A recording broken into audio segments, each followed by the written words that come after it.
জমি ক্রয় করার আগে আমাদের বেশ কিছু বিষয় অবশ্যই দেখতে হবে। যেমন খতিয়ান যাচাই করতে হবে। সে সিএস খতিয়ান, এসএ খতিয়ান, আরএস খতিয়ান ঠিক মতন আছে কিনা এটা দেখতে হবে। ভূমির মালিকানা যাচাই করতে হবে।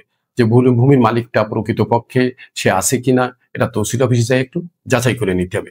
দাগ নম্বর এবং মৌজাও যাচাই করে নিতে হবে। যে দাগ নম্বর সঠিক আছে কিনা, মৌজাটা সে যে মৌজার দাগ দেখাচ্ছে সেটা এই মৌজার কিনা, হাল সন মালিক অর্থাৎ হাল সন তার খাজনা খারিজ আপ টু ডেট করা আছে কিনা এটা দেখতে হবে। পূর্বের মালিকানা দেখতে হবে, ধারাবাহিকতা ঠিক আছে কিনা সেটাও একটু দেখে নিতে হবে।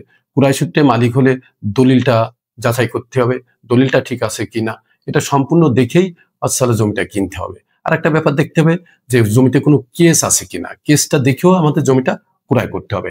তা না হলে আর একটা সমস্যায় পড়তে পারি। আবার নামজারি হালসন যে জমিটা যে বিক্রি করতে চাচ্ছে তার হালসন নামজারি করা আছে কিনা, নামজারি দেখার সময় দেখতে হবে যে বকেয়া খাজনা আছে কিনা এটাও আমাদেরকে একটু দেখে নিতে হবে। আর ভবিষ্যতে ঝুঁকির জন্য দেখতে হবে এখানে সরকারিভাবে কোনো পরিকল্পনা করা আছে কিনা এটাও দেখতে হবে। আবার জমিটা দখলও দেখতে হবে, তার বাস্তব দখল আছে কিনা। এই সবকিছু মিলায়ে জমি ক্রয় করার আগে আমাদের এই বিষয়গুলো অবশ্যই দেখে তারপর জমিটা ক্রয় করতে হবে।